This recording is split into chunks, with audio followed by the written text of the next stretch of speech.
Aku tuh dulu tuh tomboy banget soalnya. Gak Sampai pernah ikut akhirnya- acara-acara kayak gitu. Tapi sampai akhirnya demen di fashion and beauty itu dari tomboy. Oh, yang pertama kali kenalin? Heeh. Ya pertama kenalin tuh Nafa Urbah. Duh, banyaknya ini berguru sama adik Umski. Apanya berguru? Kelucuan-lucuan itu enggak?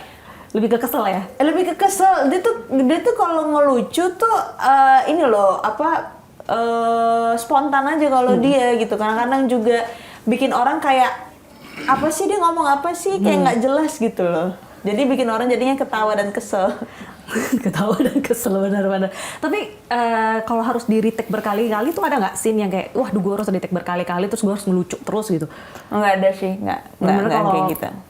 syuting film komedi itu harus one take oke berarti. Nggak juga one take oke, karena kan pasti kan ada cover, ada master, ada two shot, ada berbagai macam angle dan pasti berulang-ulang lagi kan. Ya tapi gimana caranya kita buat senatural mungkin lah. Kan di sini juga banyak supportnya juga kan dari pemain-pemain yang lain gitu. Tapi kalau ngomongin ceritanya ini kan sebenarnya pinjol itu kan banyak banget yang terkena kan, mungkin dia sadar nggak sadar atau bahkan ada orang yang temennya pakai pinjol terus dia dapat yang SMS kayak beritahu dia untuk membayar dan segala macam. Kamu pernah di lingkungan kamu atau kamu pernah mengetahui hal itu secara real nggak? Wah, ini dekat banget nih ceritanya sama gue. Iya, iya pasti iyalah. Banyak kayak gue nggak tahu kenapa orang yang pinjol terus mungkin tahu nomor gue, jadi gue jaminan. Kok pinter? Jadi gue jadi jaminan gitu. Terus kayak sekarang ini kan orang udah tahu nama orang tua gue siapa, tinggal Google, tahu tanggal lahirnya, semuanya lengkap lah. Kadang-kadang sampai alamat rumah pun ya mau nggak mau pasti ya bocor dong, karena kan public figure pasti Semua tahu. semua pada tahu. Nah itu disalahgunakan. Tapi itu dari teman terdekat kamu atau orang yang Ada orang random aja pakai dengan menggunakan nama. Itu banyak. Makanya kalau nanti gue punya anak, gue akan sangat-sangat gue rahasiakan banget tanggal lahirnya, nama lengkapnya, karena udah bahaya banget. Mak bapaknya dia udah tahu. Iya.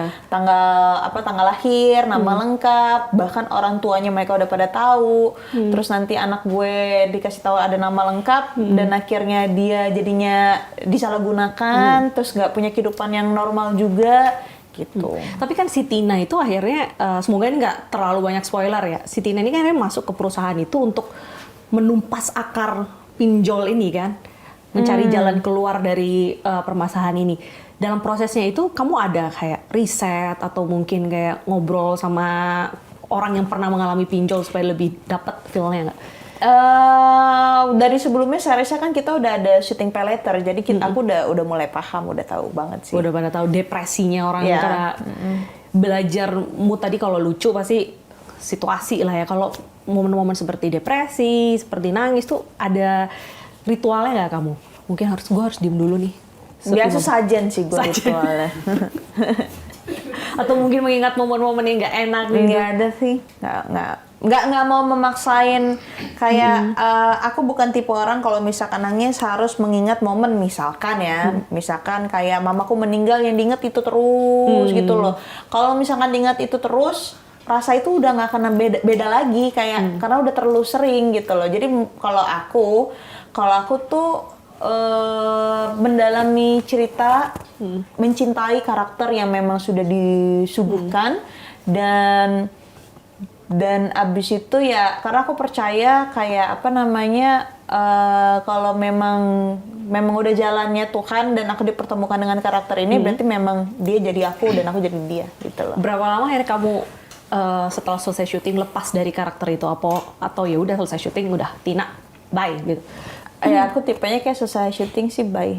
Baik, jadi memang profesional selama syuting, menjalankan ke bawah nggak sampai ke sehari-hari karakter Tina, mungkin cara ngomongnya, cara pakaian, supaya lebih sih.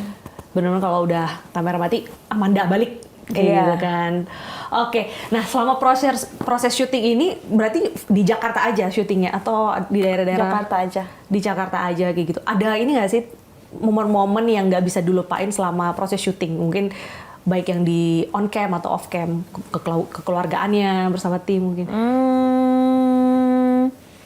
Apa ya? Aku aja udah lupa tahu syuting. Syutingnya tahun berapa sih? Hah? Syutingnya tahun kemarin berarti? Tahun kemarin di bulan Maret. April. Mulai April. Berarti gitu. sebelum ini ya?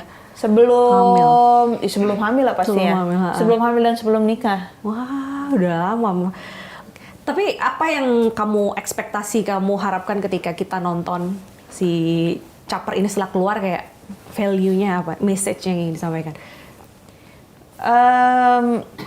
Menjadi obat aja kali ya. Menjadi obat pusing Indonesia lah. Menjadi obat di tengah hiruk pikuk politik dan segala macam. Iya, mungkin di pertengahan film horor yang ya di mana lagi banyak kan.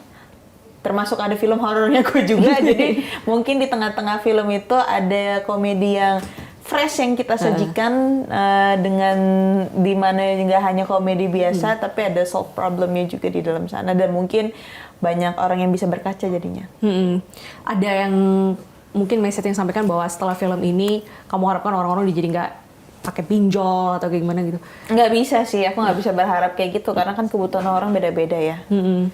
Yang pastinya jangan terlalu involve terlalu dalam lah, gitu. Jangan belanja, jangan impulsif buying impulsif buying. Kalau memang gak cukup dananya, nabung dulu. Tapi atau kan mungkin banyak orang pinjol kan karena memang ekonomi tertentu, karena punya anak, pemasukannya memang nggak cukup gitu loh. Jadi mau nggak mau ya harus seperti ini, karena daripada minta tolong sama orang nggak nolongin, sakit hati, ya mendingan ya menjaminkan KTP dan lain-lain kan dengan bunga yang cukup lumayan besar. Tapi kalau kita ikut pinjol, ini amit-amit ya, sorry. Dengan kita menjaminkan orang itu juga bisa matahin hubungan baik sebenarnya kan dengan orang lain kayak gitu. Nah, selain si Tina tadi kan pekerja keras pasti kan di film ini, lalu juga lucu. Sosok perempuan seperti apa sih Tina ini? Sosok perempuan yang apa ya dia ya?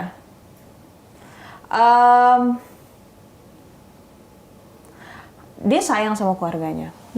Dia sayang sama keluarganya, dia mencoba untuk menjadi ini apa namanya,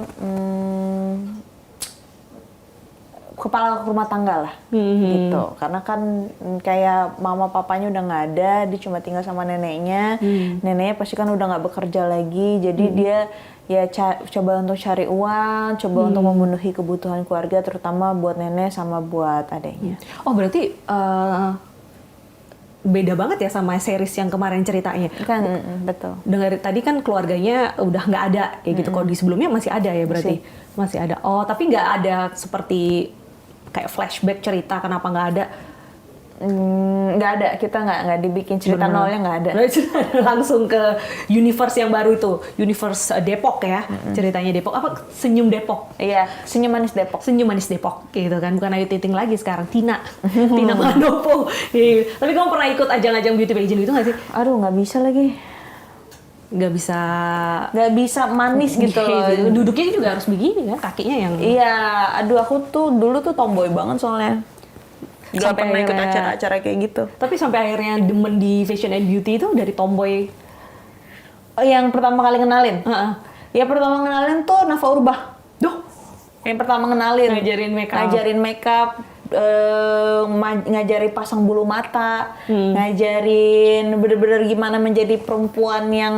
Ya perempuan nanti pas besarnya. Gitu. Kalau dulu gue masih pakai singletan atau apa, sekarang dicoba untuk kayak kamu nggak boleh pakai singlet, pakai yang ini, mereknya ini, jadi gitu loh. Diajarin jadi centil. Cara berbusana lah gitu. Tapi setelah menikah ada ini nggak sih dari Kenny, mungkin bajunya mungkin harus lengan panjang atau apa, dia tuh soal berbusana nggak? Enggak sih. Bebas sih. Yang penting nyaman aja sih. Oke. Ini kan udah 4 bulan, baby. Gimana rasanya? Ada yang sesuatu bergerak di perut? Lapar terus sih. Tapi ngidam nggak sih? Nggak ngidam, nggak mual, nggak kenapa-napa, baik-baik banget. Berarti syuting atau tapi masih enak aja? Masih enak. Kan maksudnya kan nggak tahu kalau waktu cepat ini akan punya baby kan. Maksudnya planningnya tuh dari awal tuh pas setelah menikah tuh masih banyak banget project-project dan ada beberapa yang udah tanda tangan duluan untuk ngelok jadwal. Terus akhirnya tiba-tiba hamil, ya kita mau gimana lagi, memang tujuan kita menikah untuk mempunyai keluarga kan. Cari berita selebriti dan lifestyle yang lagi viral. Di sini tempatnya. Yuk subscribe, like, dan share. Oke Zone Vibes. All the vibes you need.